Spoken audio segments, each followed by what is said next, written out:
In the mountain village, we hear a familiar sounding tune.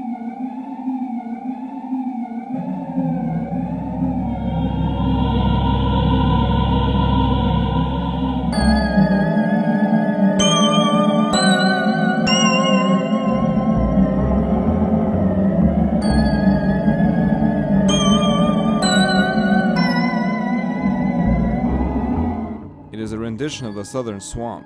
This is true for all four of the areas. They are all the same melody, just with different styles. This one has an abundance of silence. The beats sound like ice, and the wind in the background paints the picture of a perilous, snow-covered mountain.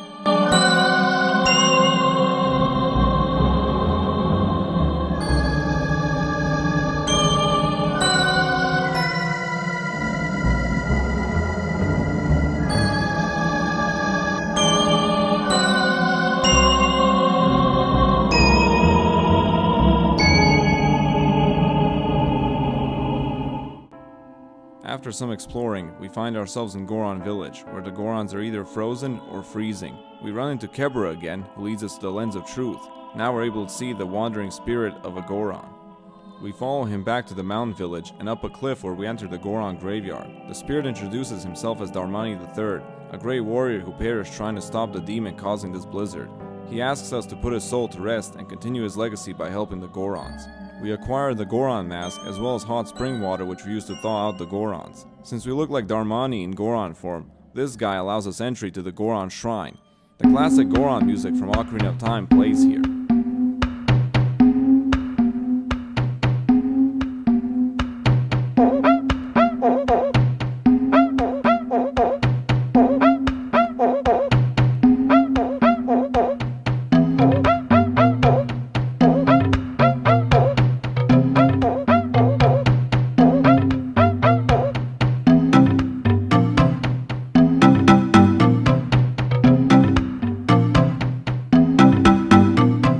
Baby Goron is crying and wants his father to comfort him. We locate him and thaw him out.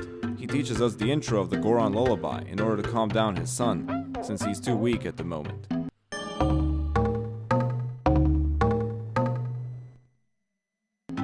His son teaches us the rest of the lullaby. The Goron lullaby is a surefire way of putting anyone to sleep.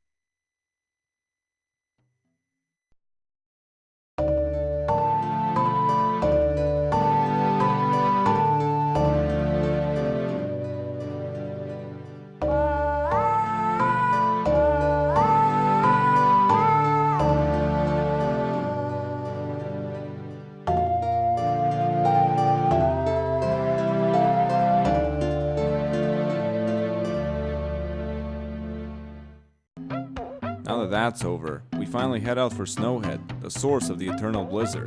We play the Goron lullaby in order to stop the icy wind blocking the way, which came from a giant Goron, who we apparently kill. Enter Snowhead Temple.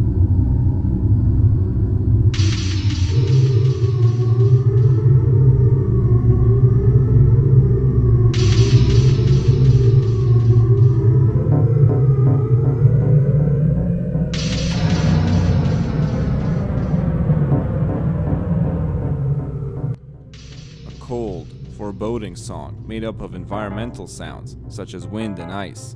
It creates an unnerving feeling of emptiness, and yet crawling with monsters.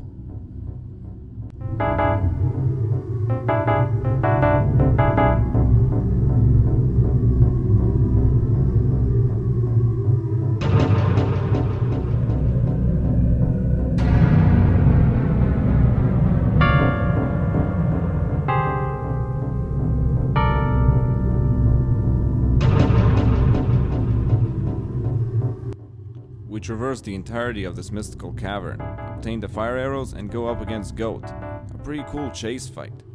We defeat him and take his mask, establishing another connection with the giant and healing the area. Time for a detour.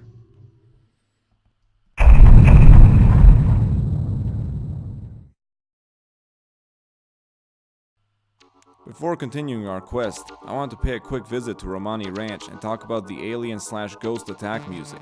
This song, as well as the entire fight, is so out of place. The music is a prime example of an alien invasion theme.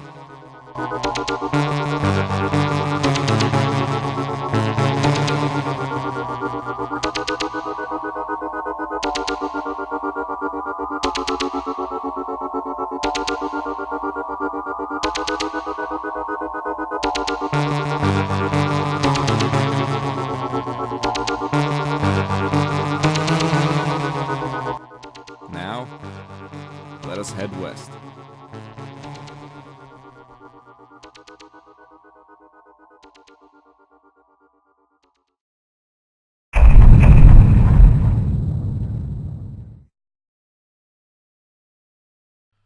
We have reached Great Bay Coast.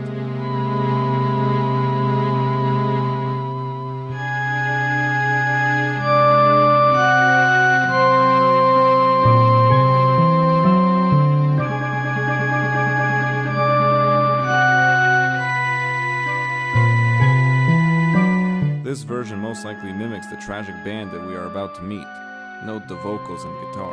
It represents the now dangerous waters, plagued by despair.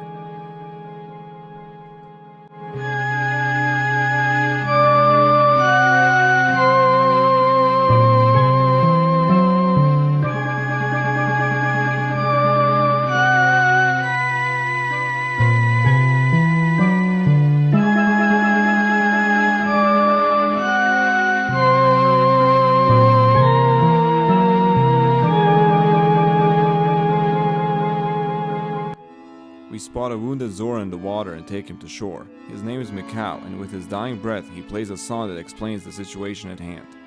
He is part of a band. The vocalist's eggs have been stolen by pirates. This took away her ability to sing. He went to save the eggs, but was defeated by the pirates. He implores us to finish the job for him. We heal his soul and acquire the Zora mask. We even build a grave for him with his guitar. Time to get the eggs back.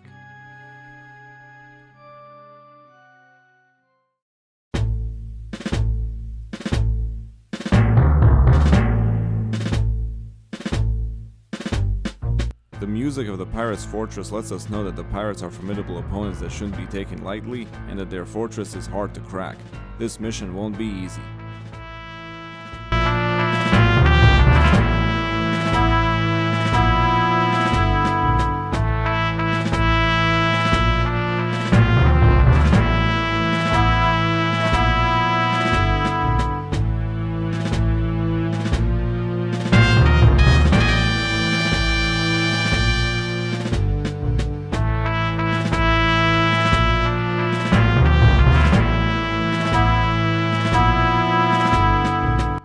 To access a room that is above the captain's quarters, where we're able to eavesdrop on a conversation between the captain and one of the pirates.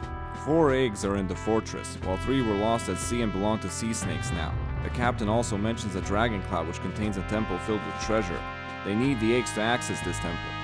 So what do we do about this? Drop bees on them, scaring them away, allowing us to go down and get the hook shot. Now we can gather the 4 eggs.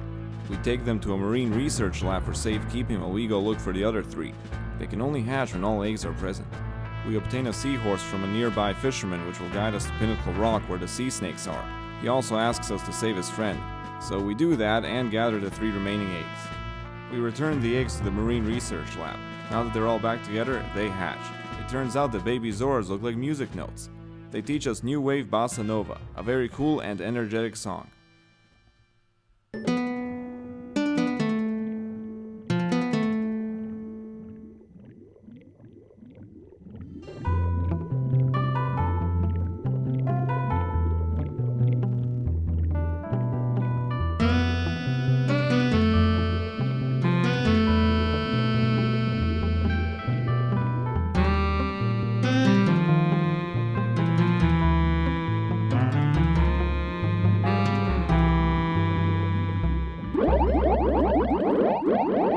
The researcher tells us to play this song to their mother, so we head to Zora Hall, which is near the waterfall rapids.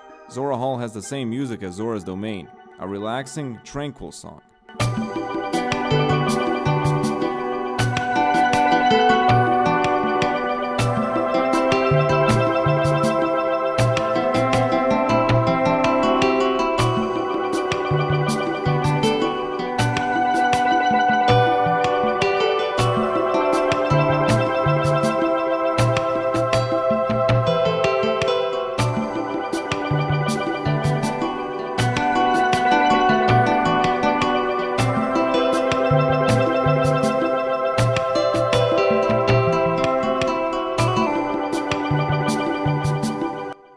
we reunite with the band members and eventually Lulu, the vocalist. We play new wave bossa nova, which gives her the ability to sing again.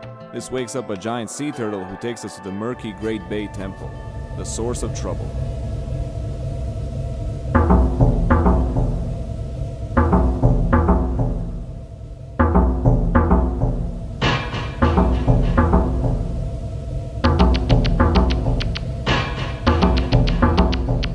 The music is a mishmash of mechanical sounds, harmoniously creating a chilling aquatic atmosphere. There are many different contraptions that form this confusing temple.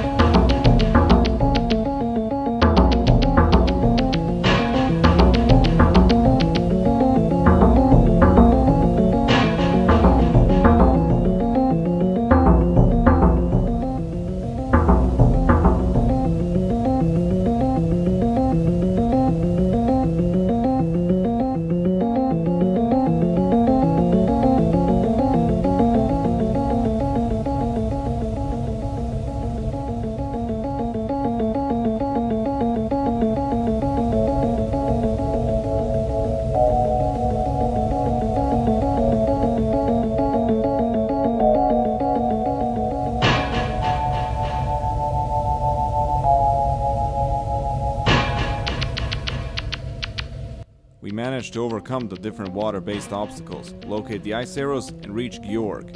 He proves to be a tough underwater opponent. We drown him and take his mask. Another giant is with us. Now for the scariest and most intriguing of all the 4 locations.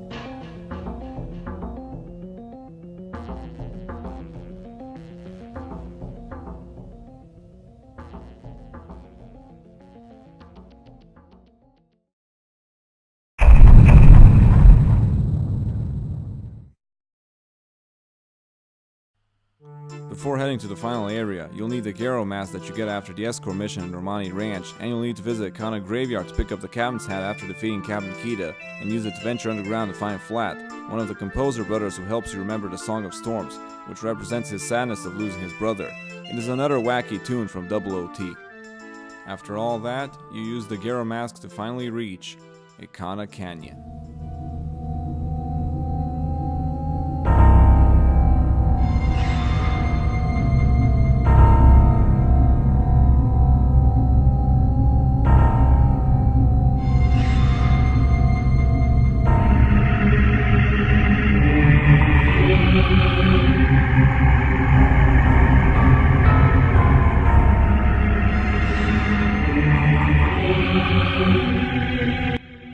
It is quite clear that this is the most unsettling of all the 4 areas. The eerie choir makes you think of the lost souls who still wander this desolate land, never to find peace. It sounds threatening, but also tragic.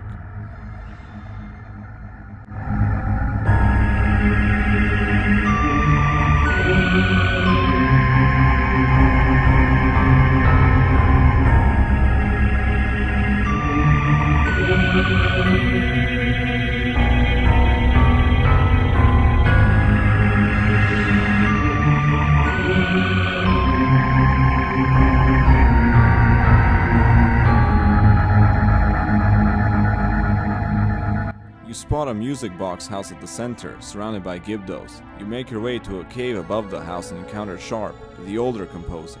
He tries to curse you because he thinks the living shouldn't be here, but stops once you play the Song of Storms. This reminds him of his brother, and then he makes a last request, a plea for you to go to the temple and break the evil connection that's keeping the dead restless.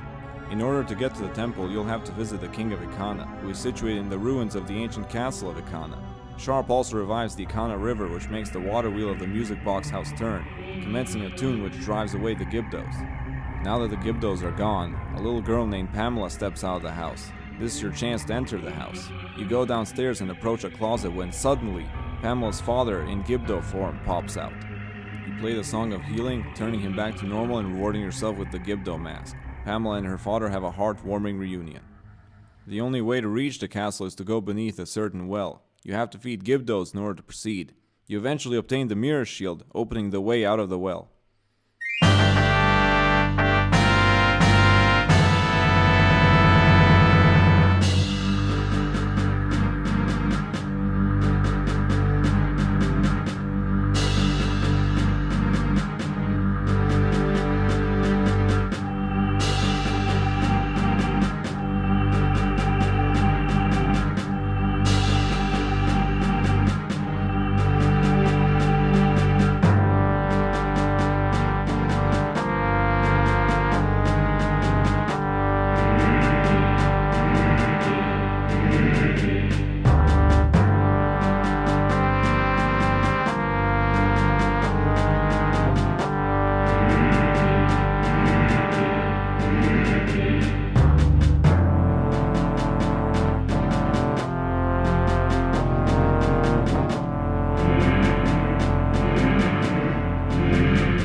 castle's theme demands respect. It describes ancient, prosperous times when the king, Aigos du Ikana, ruled with an iron fist.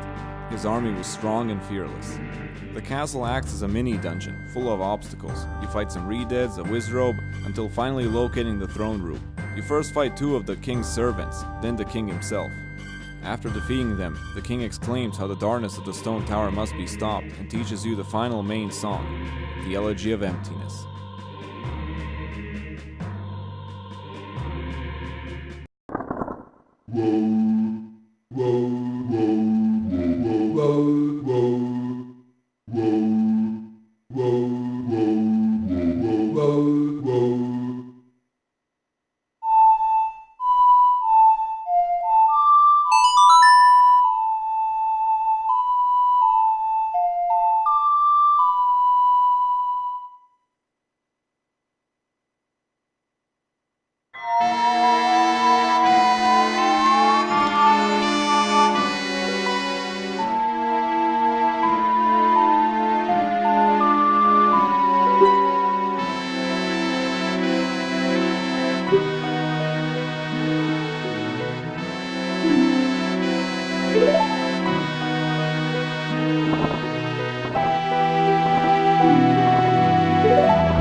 An eerie tune that is fittingly devoid of any substance. It allows you to create a clone of your current form, so that's 4 clones at a time. The Delinquent is called Ben, by the way. We're all set. It's time to go to the stone tower.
It is a mesmerizing song in terms of its overall meaning.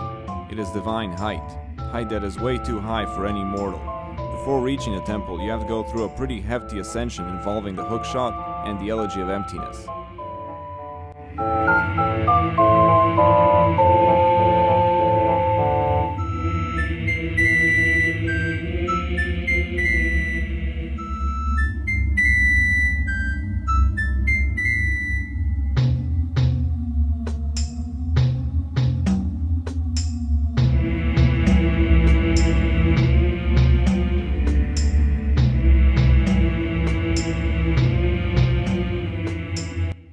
The temple itself is a mix of all the hardest puzzles, and it will really put your skills to the test. You eventually come face to face with the Garrow Master. After defeating him, you receive the light arrows. They can be used to do this.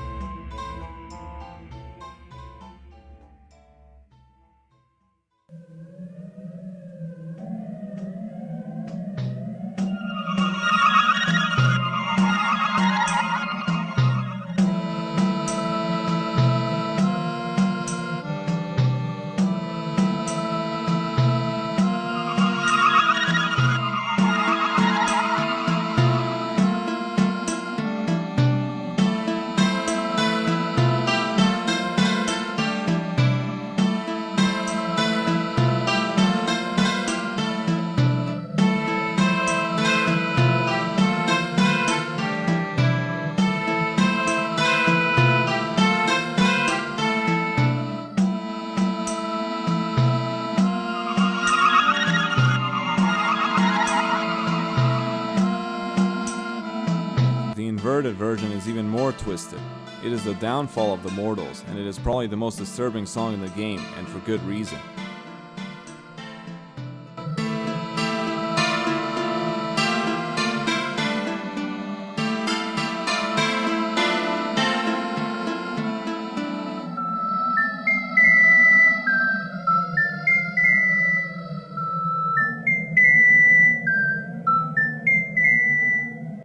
Delving even further, you are met with even harder challenges, and you even get to fight this game's equivalent of the Grim Reaper, Gomez. A little bit later, you receive the Giant's Mask, which can help out in the boss fight. Speaking of which, Twin Mole is fought in this enormous desert area. There are many ways to defeat them, but the best way is the Giant's Mask. The last boss mask is yours, and all the giants have been accounted for. Let's finish this.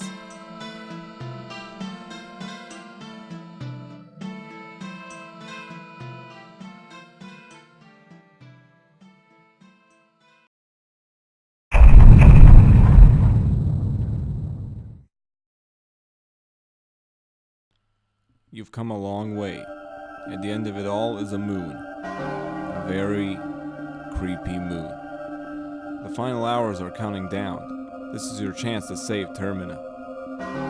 We confront Skull Kid yet again, except this time, we're ready. You play the oath to order and...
have been summoned. They have the power to stop this.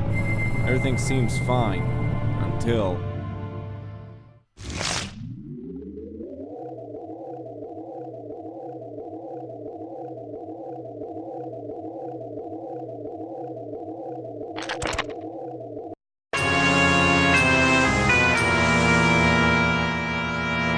Majora's Mask doesn't require a body anymore.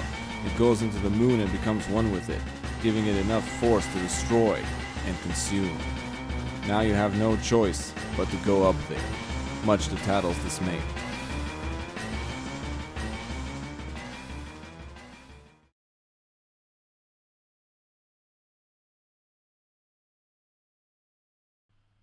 We are at the end at last. You are greeted by a large stretch of land with a tree in the middle, and what you know, no music. That's a nice change of pace. You see 4 kids playing around, wearing the boss masks, and one lonely child with Majora's Mask. We'll get to him in a bit. Each of them want masks from you, and each of them take you to the corresponding challenge room. So, after some jumping around, rolling around, swimming around, and fighting around, you'll end up alone with the lonely Majora kid. If you traded all of your masks, he'll give you the Fierce Deity's mask, which will make the final boss go much more quickly. He then proceeds to transport you to the final battle.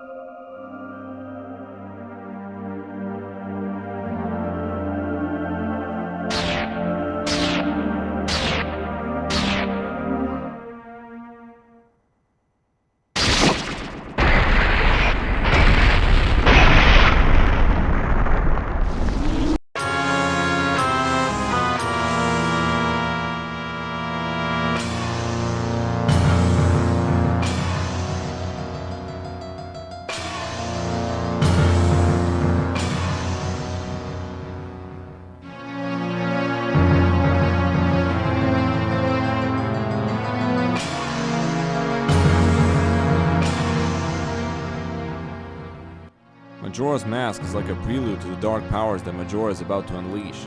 Here you fight Majora's Mask with tentacles, alongside the other boss masks.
Majora's incarnation is Majora's insane side.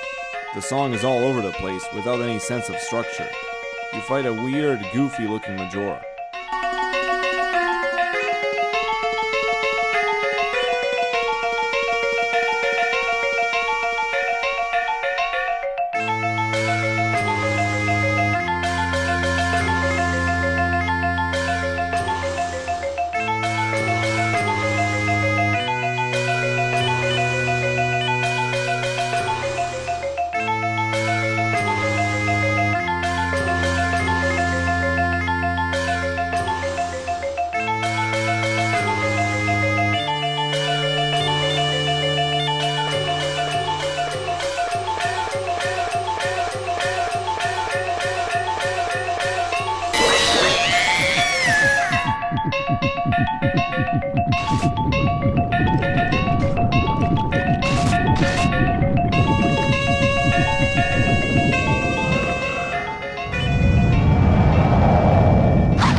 Finally, Majora's Wrath is the purest form of destruction. You can hear the horror that lies deep within this megalomaniacal villain. You fight a completely mutated Majora.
Against all odds, you did it. Majora's Mask has been vanquished, stripped of its magic and its beloved moon. Skull Kid is forgiven by the fairies and the giants. You are filled with empowerment, and the happy mask salesman reclaims his mask and vanishes. So much mystery left even after the game is over.